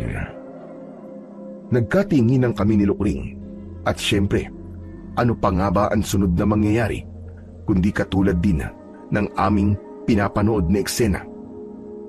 Hinalikan ko sa labi si Lukring at pagkatapos ay ang leeg naman niya ang pinaliguan ko ng halik. Umangat ang aking mga labi hanggang sa makaabot sa kanyang tenga. Hindi na ako nakatiis kaya hinata ko ang kanyang kamay at dinala ko siya sa aking silid.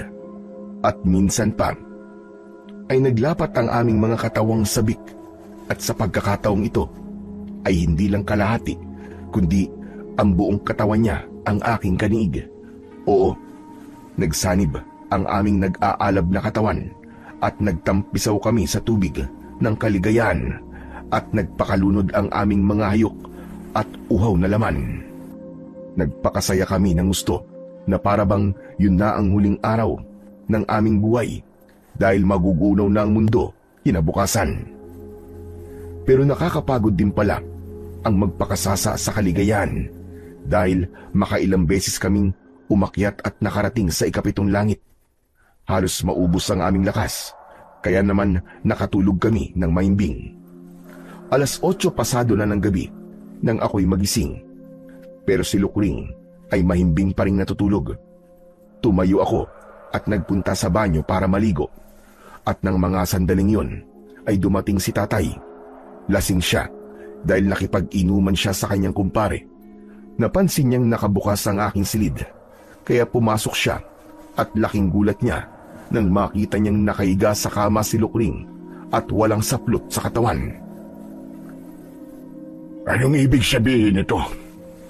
Bakit natutulog ng hubot-tubad dito si Lukring? Susantissima. Ang sexy. Nanggigigil ako. Masarap na pulutan ito. Kahit walang alak. At dahil sa espiritu ng alak, ay hindi nakapagpigil si tatay. Sinisid agad niya ang 2 malulusob na dibdib ni Lukring, kaya naalimpungatan siya.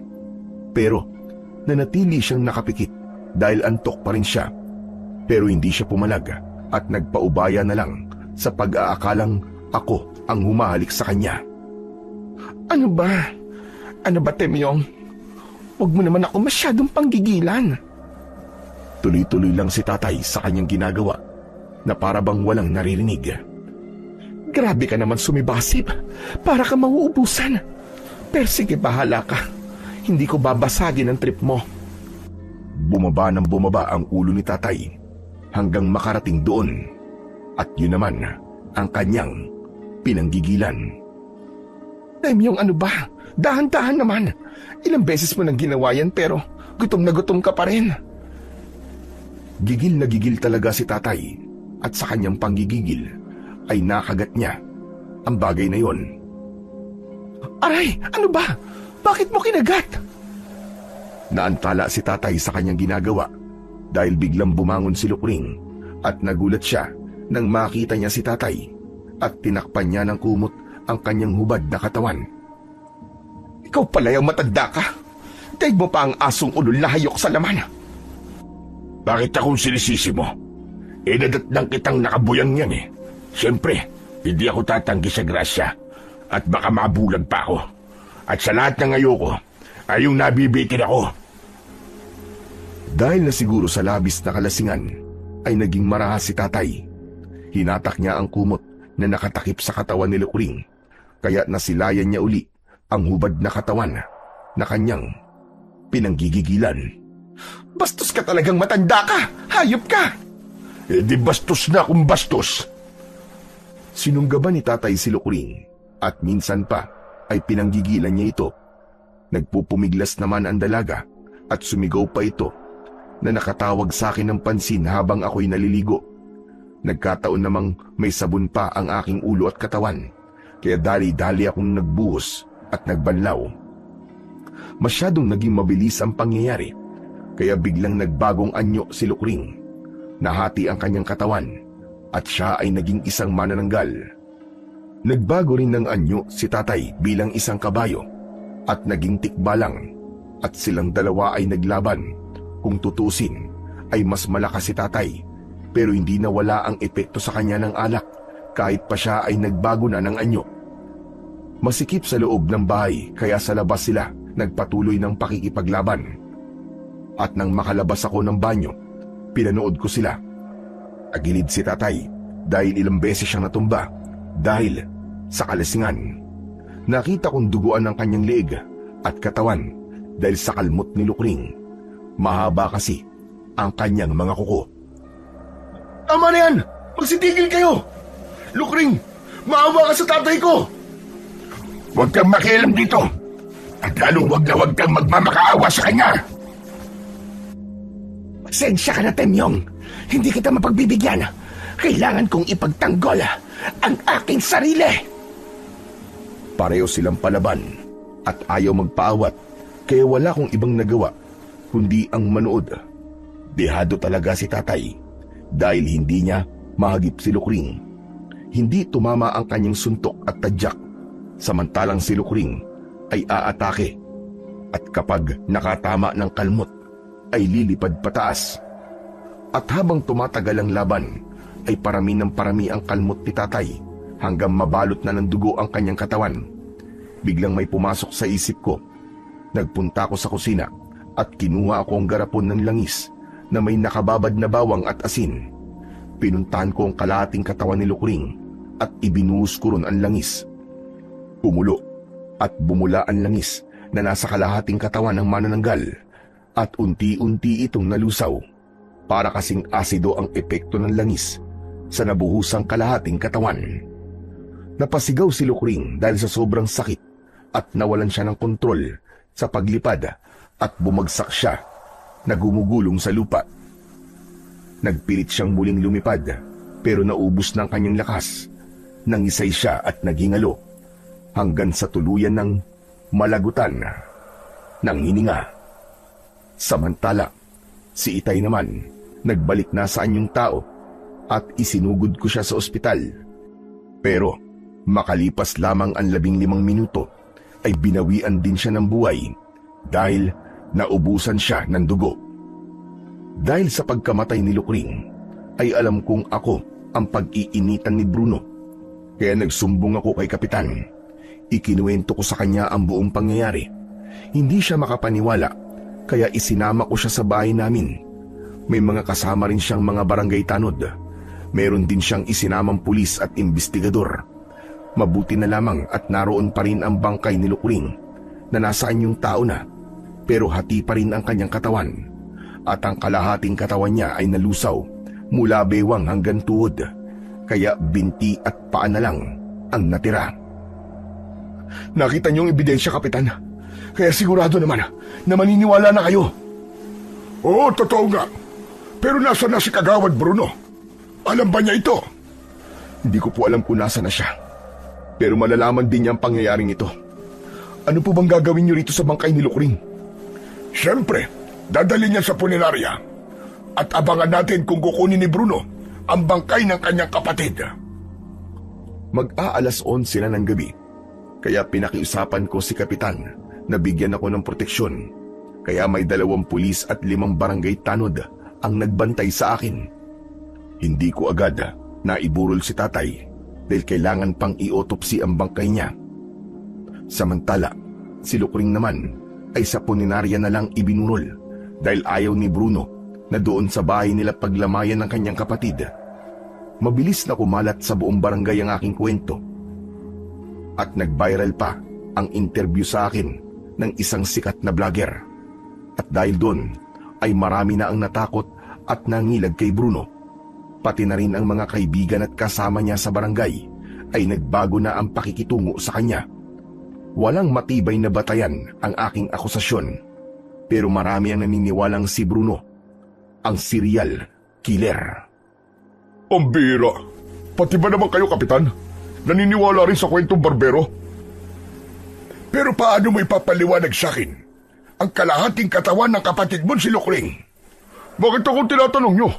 Si Temyong ang pumatay sa kanya. Yun na nga eh. Si Temyong mismong testigo. Pinatay ni Lukring ang tatay niya at lumabas sa autopsy report na kalmot ng matutulis na kuko at sanhi ng kanyang mga sugat sa katawan. Kahit na, hindi pa rin yung sapat na batayan na paratagan yung aswang kapatid ko. At kahit pa sa korte tayo makarating, ay di paniniwalaan ang ganong klase ng testimonya. Tama si Bruno. Sino nga naman ang maniniwala sa aking testimonya? Pero anong magagawa ko kung yun talaga ang totoo? Sa 3 araw ng burol ni tatay, ay dumating ang dati naming kapitbahay, si Lola Sela. 3 taon na ang nakalipas nang umalis siya sa amin at pumunta sa isa niyang apo, sa Siquijor. Nabalitaan kasi niya ang nangyari kay tatay. Naging malapit na kaibigan niya si tatay.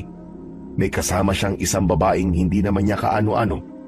Isa raw vlogger na gusto akong makausap dahil nakaabot din sa kanyang kaalaman ang pangyayari Mabuti naman, Lola Sela, at nagbalik po kayo. Nabalitaan ko kasi ang nangyari sa tatay mo. Gusto ko makiramay at makipaglibing. Maraming salamat po, Lola Sela. Di pa rin niyo po kami nakakalimutan ni tatay. Abay, syempre naman. Dahil matagal rin ako nanirahan dito. Hanggang kailan naman po kayo rito? At kamusta na po ang bahay niyo? Wala na po nakatira sa loob ng 3 taon. Kaya ka, masyado na marumi at hindi pa kami tapos maglinis. Iniwan ko lang saglit ang kasama ko. Po, may kasama po kayo? Oo, gusto ko lang sumilip sa tatay mo. Pero babalik uli ako rito mamayang gabi at isasama ko yung sinasabi ko sa yung vlogger. Sino po ba ang vlogger na yun? Kung gusto mo ay pumunta ka mamayang hapon sa bahay, ipagluluto kita ng paborito mong merienda. Sumilip saglit si Lola Sela sa bangkay ni tatay at nagpaalam na din agad. At pagdating ng 3:00 ng hapon ay pinuntahan ko siya sa bahay nila. Nasa amin ang 3 kong pinsan, kaya sinabihan ko sila muna ang magbantay kay tatay.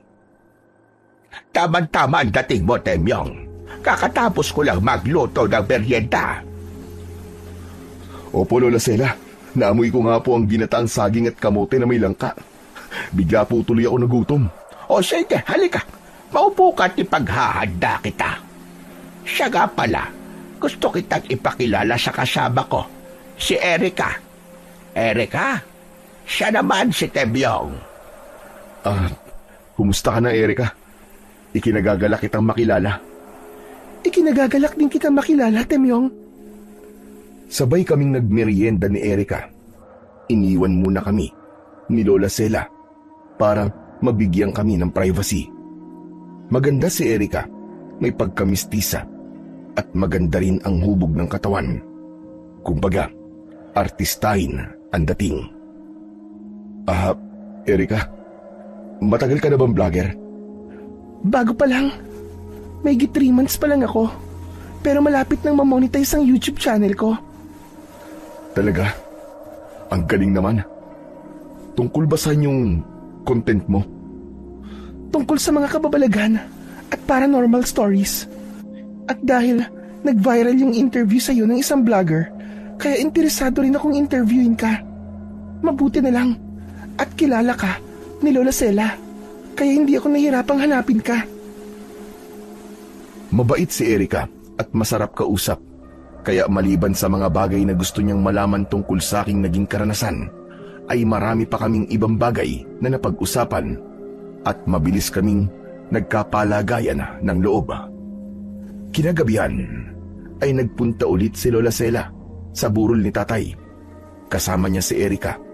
Marami ang tao sa lamay at halos lahat sila ay napapatingin sa dalagang kasama ni Lola. First time lang kasi nilang nakita ang dayuhang vlogger at nakukuryo sila kung sino ba ang magandang estranghera na napadpad sa aming barangay. Lingid sa aking kaalaman ay palihim ding nagpunta si Bruno para magmanman at napansin din niya si Erika at nabighani siya. Kaya naman biglang na-trigger ang kanyang makamundong pagnanasa. Ayos! May bago na naman akong prospect. Kailangan makilala kong babaeng yun. Pero teka muna, bakit pamilyar ang mukha niya? Namamalikmatalam ba ako? Totoo bang tao siya? O isa siyang multo? Pasado 1:00 na ng madaling araw nang umuwi sina Lola at Erika. Ihahatid ko sana sila pero pinigilan ako ng aking mga pinsan dahil may pinaniniwalaan silang pamahiin. Malapit lang naman sa amin ang bahay ni Lola Sela. Wala pang 1 minutong paglalakad. Palihim silang sinundan ni Bruno. Nakita niyang pumasok si Lola Sela at Erika sa pinto ng bahay. Nakatayo na si Bruno sa harap ng pinto at nag-iisip ng malalim. Imposible. Paano nangyari yun? Bakit mo kami sinusundan? Napatingin si Bruno sa kanyang likuran. Nagtataka siya kung paano napunta si Erika roon Gayong nakita naman niyang pumasok ng pinto ang dalaga. Teka, paano ka napunta riyan? Pumasok ka sa pinto niyo, di ba? Sagutin mo na lang ang tinatanong ko. Sino ka? At bakit mo ako sinusundan? Gusto mo rin ba akong biktimahin? Ano ba pinagsasasabi mo? Kilala kita. Dahil nakita ko na ang mukha mo sa social media. Ikaw si Kagawad Bruno. Ang pinaghihinalaang rapist na aswang at serial killer sa baryong ito. At naniwala ka naman doon. Bakit? Nasa itsura mo naman eh. Mukha kang ang rapist. Ang pangit mo kasi. Hindi ka papatulan ng mga babaeng nagugustuhan mo. Kaya dinadaan mo sa dahas. Hinahalay mo sila. Nang iinsulto ka ba? Daan-daan ka sa pagsasalita mo. Dahil baka ikaw ang sunod na maging biktima. Huwag mong sabihin gawin mo. Hanggang salita ka lang naman eh. Hindi na nakapagtimpi si Bruno, kaya bigla siyang nagbago ng anyo. Naging aswang na siya. Malaki at maitim ang kanyang katawan. Nakakatakot ang itsura niya. Nanlilisik ang pulang mata at mahahaba at matutulis ang kanyang pangil. Mahaba rin ang kanyang kuko. Pero hindi man lang naalarma si Erika at wala siyang naramdamang kahit na anong konting takot. Magaling. Kaya totoo nga. Ikaw nga ang serial killer. Wow naman. Takot na takot ako sa'yo. Wag po. Maawa na po kayo. Wag niyo po akong sasaktan. O ano? Kala mo natatakot ako sa'yo? Gunggong! Nang iinsulto ka ba? Hindi ka ba natatakot sa akin? Mas nakakatakot ka sa anyong tao mo. Dahil mas nakakatakot ang kapangitan mo kaysa sa pagiging aswang mo. Ah, ganon. Humanda ka dahil pagbabayaran mo ang iyong pagiging lapastangan. Akma na sanang kakalmutin ni Bruno si Erika, pero may sinambit na salitang Latin si Erika. Isang salita na may halong salamangka, kaya biglang natigilan si Bruno. Parang napako siya sa kanyang kinatatayuan at hindi siya makakilos. Walang hiya ka!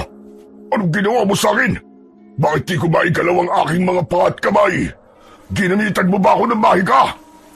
Oo, ginamitan kita ng mahika. Dahil isa akong babaylan. At bukod doon, isa rin akong halimaw na katulad mo. Kaya humanda ka. Sa isang iglap ay biglang naputol ang katawan ni Erika at siya ay naging isang manananggal. Imposible! Isa kang manananggal! Bakit ganun? Hindi kita naamoy!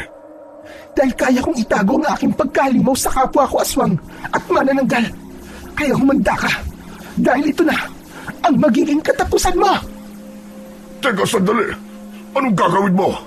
Wala akong atraso sa'yo! Yun ang akala mo. Malaki ang atraso mo sa akin, hayop ka. Dahil ang una mo naging biktima ay ang kakambal ko. Ikaw talaga ang sadya ko rito. At hindi na kita kailangan pang hagilapin. Dahil ikaw na mismo ang kusang lumapit sa akin.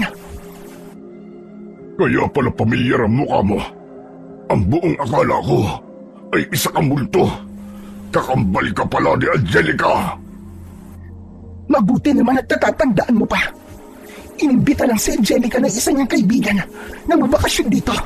Pero ano ginawa mo? Hinalay at pinatay mo siya. Kaya humanda ka dahil dumating na ang araw ng aking paniningil. Hayop ka! Lumaban ka ng parehas! Hayaan mo akong makagalaw! Hindi rin parehas na laban ang ginawa mo sa iyong mga naging biktima. Kaya humanda ka dahil ipaghihiganti ko silang lahat. Hindi! Huwag! Huwag! Huwag! Nagawang putulin ni Erika ang ulo ni Kagawad Bruno gamit ang kanyang mahahabang kuko. Sa wakas ay natapos din ang kanyang kasamaan at nagpapasalamat ako kay Erika dahil hindi lang ang kakambal niya ang kanyang ipinagiganti, kundi pati na rin ang aking kapatid. Matatahimik na rin ang kanyang kaluluwa. Kinabukasan ay natagpuan ang bangkay ni Bruno sa harap ng barangay hall. Katabi ng kanyang katawan ang pugot niyang ulo.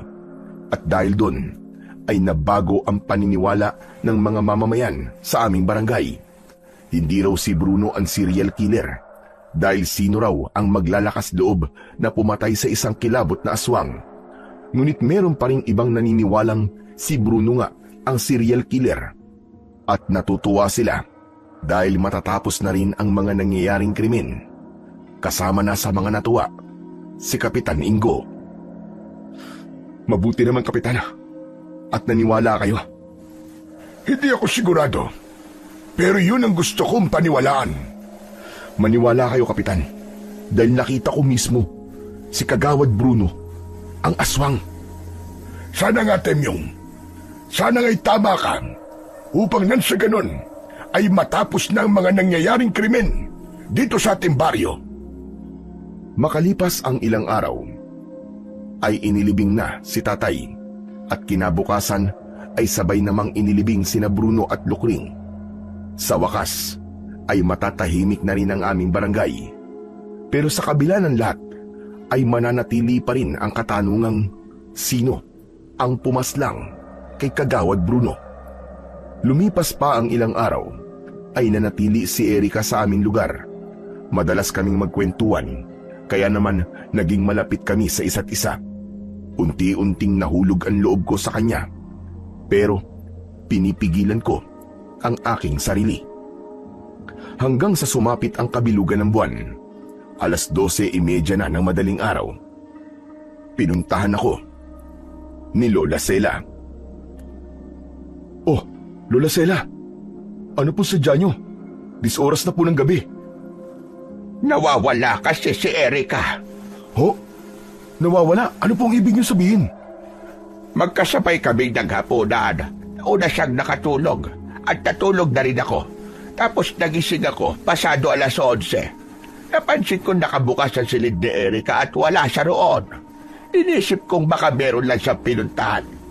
Pero makalipas ang 1 oras ay hindi pa rin siya nagbabalik. Nag-aalala na ako sa kanya, Temyong. Ganun po ba? Sige po, Lola Sela. Dito po muna kayo. Hahanapin ko lang po siya. Nako, maraming salamat sa iyo, Temyong. Lumabas ako ng bahay para hanapin si Erika. Maliwanag naman ang bilog na buwan, kaya maliwanag din sa paligid. Sumaglit ako sa bahay ni Lola Sela at walang tao sa loob.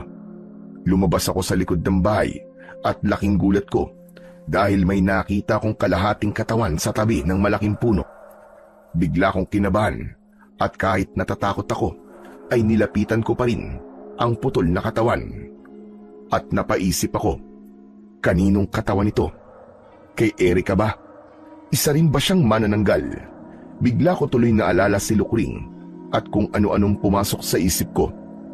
Hinubad ko ang palda ng putol na katawan at tumambad sa akin ang mapuputing mga hita. Mas maputi pa at mas flawless sa hita ni Lukring. Hindi ko na napigilan pa ang aking sarili, kaya ginawa ko rin sa putol na katawang yon ang ginawa ko dati kay Lukring. At parehas din ang reaksyon dahil pumulupot din sa aking likod at leg ang 2 paa. Alam ko si Erika yun at nagustuhan din niya ang ginagawa ko. Pero may kakaibang nangyari dahil makalipas lamang ang ilang sandali ay may narinig akong pagaspas ng pakpak. Tumingala ako at nakita ko ang kalahating katawan ni Erika. Sa sobrang takot ay napatakbo ako sa loob ng bahay. Hindi ako makagalaw sa aking inuupuan. Inihanda ko ang aking sarili. Wala na akong magagawa kung yun na ang aking magiging katapusan. Pero umaasa akong mapapatawad pa rin ako ni Erika sa aking kapangasan. Pumasok si Erika sa loob na nasaan yung tao na. Lumapit siya sa akin at tinitigan niya ako. At laking gulat ko dahil bigla niya akong hinalikan sa labi. Mainit at maalab ang kanyang halik. Kaya lalo ko pang ipinagdiinan ang aking labi. Pareho kaming nagpatianod sa agos ng aming nananabik na katawan at damdamin. Kaya naman makalipas lamang ang ilang minuto ay nasa kama na kami at parehong walang saplot ng katawan. Pinagsaluhan namin ng init ng gabi at sabay kaming naglakbay hanggang sa kami ay makarating sa pinakatuktok ng langit. Kinabukasan, maaga akong umuwi at nakita kong natutulog sa sopa si Lola Sela. Hinintay ko na lang siyang magising at nag-imbento na lang ako ng istorya. At pagkatapos namin magkape at kumain ng pandesal, ay umuwi na siya. 2 araw pa uli ang lumipas. Nagpaalam na sina Lola Sela at Erika. Babalik na raw sila sa Siquijor. Iiwan mo na ako, Erika? I'm sorry, Temyong, pero kailangan ko nang umalis dahil matagal nang tapos ang aking misyon. Pero paano tayo? Baliwala ba sa'yo na magitan sa atin? Aswang ako at tao ka. Hindi tayo bagay. Kaya isipin mo na lang na isang magandang panaginip ang namagitan sa atin. Hindi ba talaga tayo pwedeng magsama? Magkaiba ang ating mundo. Kaya imposible ang gusto mo mangyari. Gusto ko mang pigilan si Erika ay wala na akong magagawa. Umalis na siya, pero nag-iwan siya ng isang matamis na alaalang hindi ko makakalimutan. At umaasa akong balang araw ay magtatagpong muli ang aming mga landas. Pagkatapos ng mga pangyayaring yon sa aking buhay, ay naging tahimik at payapa ng muli ang aming baryo. Wala nang pagsalakay ng aswang. Tahimik nang nakakalabas ang mga tao at nakakapaglaro ng muli ang mga kabataan sa lansangan kahit gabi. Nagpasalamat ako sa Panginoong Diyos dahil kahit nawalan ako ng ama at kapatid, ay hindi niya pa rin pinabayaan ang aming baryo. At natapos ang kasamaan na minsang namayani rito. 2 taon ang mabilis na dumaan. Nagulat na lang ako nang bumalik si Erika sa aming baryo at sinabi niyang hindi na siya makatiis na hindi ako makita dahil magmula daw ng paghihiwalay namin ay hindi na ako nawala-wala sa isip niya dahil doon lang daw niya napagtanto na mahal niya ako at ayaw niya nang mawalay ako sa kanyang paningin. Agad ko siyang hinalikan at sinabi ko rin sa kanya na kahit kailan ay hinding-hindi na kami magkakahiwalay at bubuo kami ng isang masayang pamilya na puno ng pagmamahalan sa isa't isa.